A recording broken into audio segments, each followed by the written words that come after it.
Mr. President, I rise today to express my appreciation that finally the Senate is getting back to legislating on this important issue of human trafficking.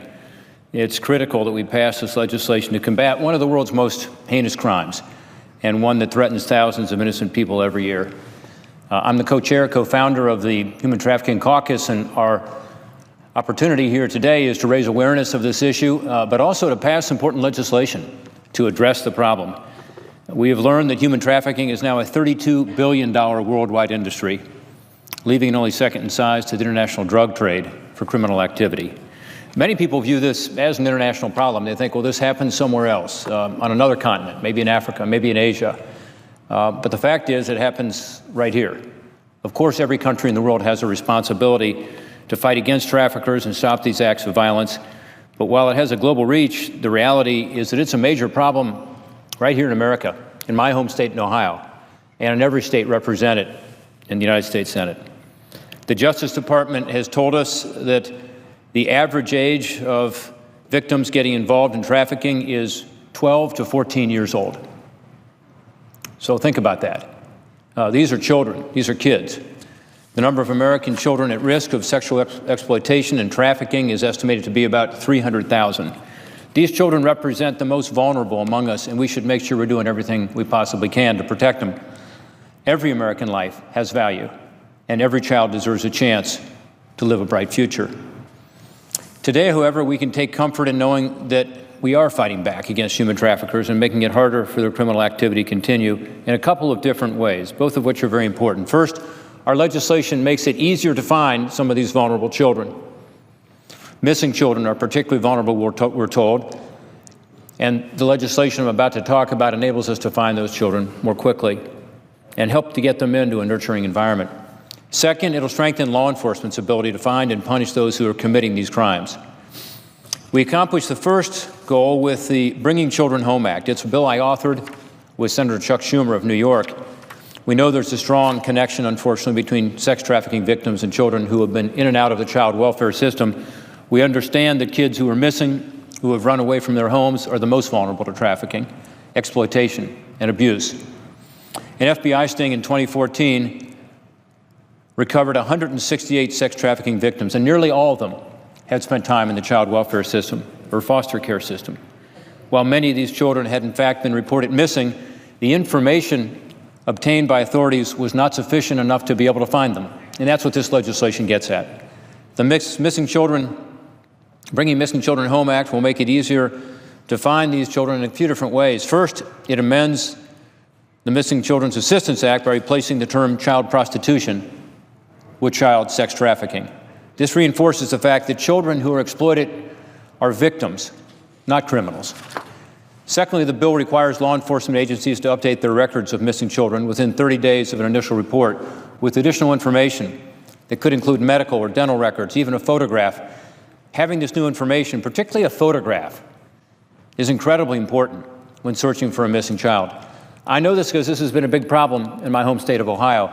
You think about it, since we started looking at this legislation, considering this bill on the floor, which was earlier this month on March 6th, since March 6th, 60 children have been reported missing in my home state of Ohio.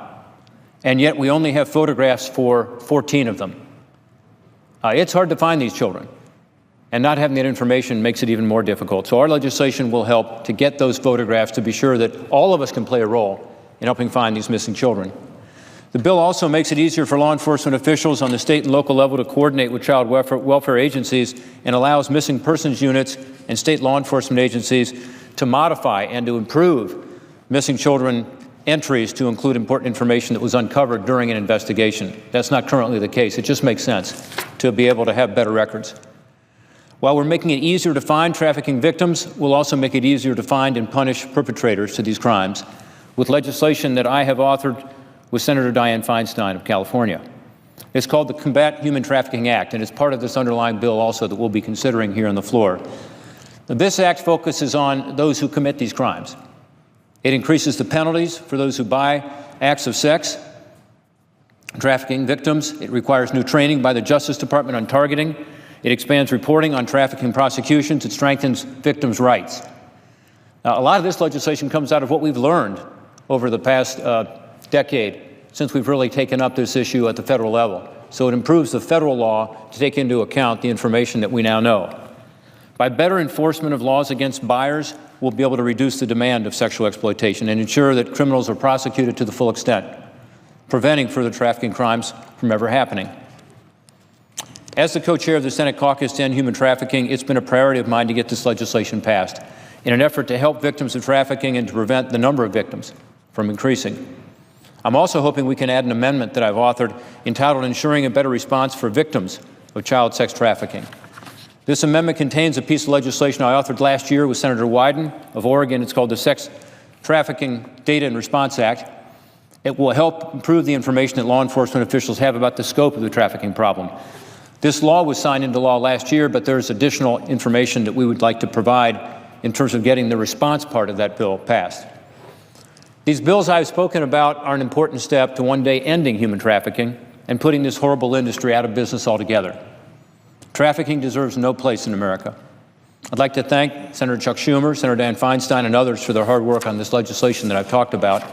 I'd also like to express how grateful I am that members of this chamber were able to put the partisanship behind us, politics aside, and reach common ground to move forward on this important issue. Ending human trafficking is clearly a bipartisan goal. It's a nonpartisan goal. It's something as Americans we should come together on. And the legislation we have before us today will make a profound impact on so many Americans, including some of the most vulnerable. I'm happy to see we're a little closer to having these bills become law. I think they will become law once they pass this chamber, go through the House, and they're signed into law by the President. But we've still got a lot of work to do. To me, this is just a start. After today, the fight to combat human trafficking will be far from over. Somewhere in America, there will still be children looking to be found, wondering if anybody cares, despite our legislation. Today's legislation will make it easier to find them. But it's still up to all of us. All of us have a role in helping to avoid these children from going missing in the first place, and then finding them and providing them a nurturing setting and a home where they are embraced and where they can be taken away from this threat of human trafficking and sex trafficking. There will also be traffickers looking to exploit the vulnerable. We know that. But today, if we pass this legislation, we'll be sending a warning to those who commit these heinous crimes. As long as you're a perpetrator or an accomplice to human trafficking, folks will know that law enforcement's going to do what it takes to track them down and to punish them. I'm glad we've been able to find common ground again and move a little closer to making these positive changes a reality. I'm hopeful that we'll be able to vote on this today and tomorrow, move this to the House, get it through the President, and indeed begin to make a difference for my constituents in Ohio and around the country.